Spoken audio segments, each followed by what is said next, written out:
ముందుగా అవకాశం ఇచ్చిన దేవాదేవునికి వందనాలు. అయ్యగారికి, అమ్మగారికి, కూడి ఉన్న సంఘస్థులందరూ కూడా నా ప్రత్యేకమైన వందనాలు. ప్రార్థన చేసుకుందాం. ప్రార్థన. తండ్రి పరిశుద్ధుడా, మమ్మల్ని మిక్కిలి ప్రేమించిన పరలోక ప్రియ తండ్రి, నీకే కృతజ్ఞతాస్తుతులు స్తోత్రాలు చెల్లించుకొనిచున్నాము దేవా.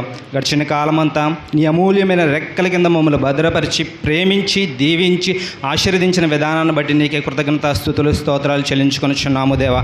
అల్పుడును అయోగ్యుడును ఎందుకు పనికిరాను వాడిని ప్రభా, పనికిమాలిన వాడిని అయినప్పటికీ కూడా నన్ను నువ్వు త్రోసివేయక తృణీకరించగా ఇప్పటివరకు సజీవుడిగా నిలవబెట్టుకున్న విధానాన్ని బట్టి నీకే కృతజ్ఞతాస్తుతులు స్తోత్రాలు చెల్లించుకొనిచున్నాను దేవా. నేను ఈ మాటను వివరించబోతుండగా నాకు కావలసిన జ్ఞానమును, వివేకమును, బుద్ధిని, ధైర్యమును నీవే నాకు అనుగ్రహించు ప్రభా. నాతోనే ఉండు, నాలోనే ఉండు నా తండ్రి. నీవే నన్ను నడిపించు ప్రభా. నాకును, మాకును, మా అందరికీ నా తండ్రి ప్రభా వినగలిగే చెవులను, గ్రహించగలిగే మనసును మాకు అనుగ్రహించు దేవా. మా యొక్క దోషముల పాపములన్నీ కూడా నా తండ్రి నీ క్షమించి ఉన్నావు నా తండ్రి ప్రభా.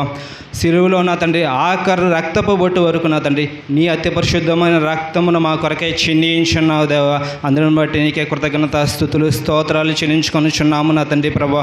మేము నా తండ్రి ప్రభా నీ విధులను, ఆజ్ఞలను, కట్టడలను అనుసరించి నా తండ్రి నిన్ను పోలి నడుచుకునే భాగ్యం మాకు అనుగ్రహించు దేవా. నా తండ్రి ప్రభా ఈ కొద్ది ప్రార్థన నా తండ్రి నువ్వు త్రోసివేయక తృణీకరించక నా తండ్రి నువ్వే జ్ఞాపకం చేసుకుని నా తండ్రి ప్రార్థనకు ప్రతిఫలమని అనుగ్రహించమని నజరేయుడైన యేసుక్రీస్తు నామమున పేరట స్తుతించి ప్రార్థించి బ్రతిమాలు వేడుకొనుచున్నాం పరమ తండ్రి. ఆమేన్. ప్రభు అయిన యేసుక్రీస్తు ప్రభువారు శిలువలో పలికిన రెండో మాట గురించి మనం ధ్యానం చేసుకుందాం. లూకా సువార్త 23వ అధ్యాయం 43వ వచనం చదువుకుందాం. అందుకాయన వానితో నేడు నీవు నాతో కూడా పరదేశులో ఉందువని నిశ్చయముగా నీతో చెప్పుచున్నానను. ప్రభు అయిన యేసుక్రీస్తు ప్రభువారు శిలువలో పలికిన రెండో మాట. నేడు నీవు నాతో కూడా నిత్యము పరదేశులో ఉందవని నీతో చెప్పుచున్నానని ప్రభు అయిన యేసుక్రీస్తు ప్రభువారు సెలవిస్తున్నారు. ప్రభువారిని సిలువేసినప్పుడు ఆయనతో పాటు కూడా ఇద్దరు బందిపోటు దొంగలను సిలువేశారు. వాళ్ళల్లో కుడివైపు దొంగ పేరు డిస్మస్, ఎడమవైపు ఉన్న దొంగ పేరు గెస్టాస్. వీళ్ళిద్దరూ కూడా మొదట ప్రభు అయిన యేసుక్రీస్తు ప్రభువారిని దూషించారు, అవమానించారు, నిందించారు. నువ్వు నిజముగా క్రీస్తు అయితే, దేవుని కుమారుడు అయితే నిన్ను నీవే రక్షించుకొని మమ్మల్ని కూడా రక్షించమని చెప్పేసి ప్రభువారిని దూషించారు.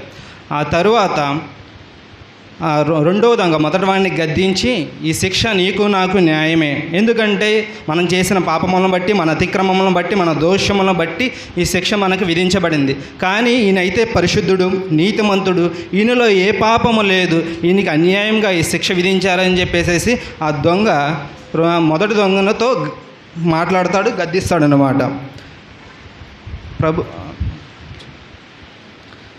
గద్దిస్తాడు. ఆ తర్వాత ఆ దొంగ మారడానికి ప్రధాన కారణం ప్రభు అయిన యేసుక్రీస్తు ప్రభువారు శిలువలో పలికిన మొదట మాట. ఆ మాటను మనం జ్ఞాపకం చేసుకుందాం. లూకా సువార్త 23వ అధ్యాయంలోనే 34వ వచనం చదువుకుందాం. యేసు,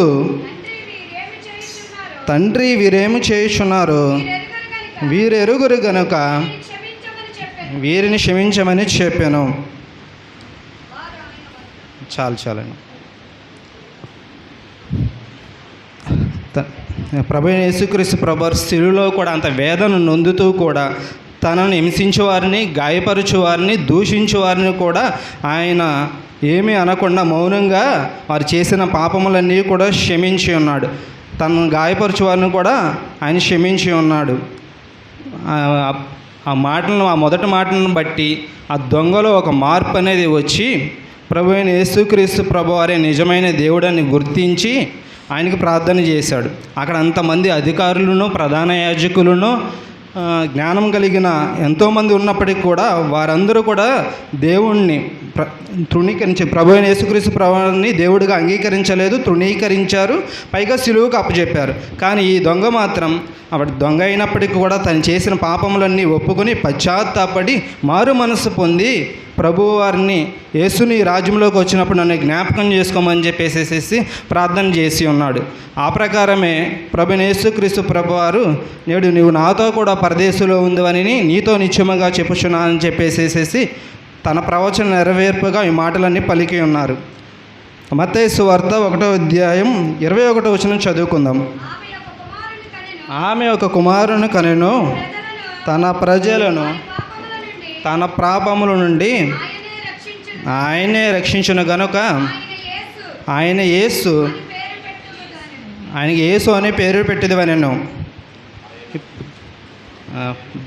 ఆయనకి యేసు అని పేరు పెట్టాను. ఈ పాపం అనేది చాలా భయంకరమైనది. ఇది అనాది కాలం నుంచి, అంటే అవాదముల నుంచి ఆనాటి నుంచి ఈనాటి వరకు మనల్ని పట్టి పీడిస్తూనే ఉంది. మన యొక్క దోషములను బట్టి, పాపములను బట్టి మనల్ని మనమే రక్షించుకోలేము. కాబట్టి తండ్రి తన ప్రియకుమారుణ్ణి ప్రభు అయిన యేసుక్రీస్తు ప్రభు వారిని ఈ శిలువలోకి, ఈ లోకంలోకి పంపించి ఉన్నారు. ఆయన మన యొక్క దోషములను బట్టి, అతిక్రమములను బట్టి, పాపములను బట్టి, మనం చేసిన పాపములన్నీ కూడా ఆయన భుజాన వేసుకుని శిలువలో ఆఖరి రక్తపు బొట్టు వరకు ఆయన తన పరిశుద్ధ రక్తమును మన కొరకై చిందించి ఉన్నాడు. యేసు అనగా రక్షకుడు అనే అర్థం. ఆయన రక్షించే మనసు కలిగి ఉన్నాడు. కాబట్టి తన చివరి శ్వాసలో కూడా అంత వేదన నొందుతూ కూడా ఒక ఆత్మను రక్షించుకొని ఉన్నాడు. ఈ మాటలన్నీ యేసు అనగా రక్షకుడు, రక్షకుడు అనగా రక్షించే మనసు కలవాడు. ఈ మాటలన్నీ కూడా రక్షణ గురించి చెప్పబడినవి. ఈ రెండో మాట రక్షణ గురించి వివరించబడింది. ఈ కొద్ది మాటలు దేవుడు దీవించును గాక. ఆమేన్.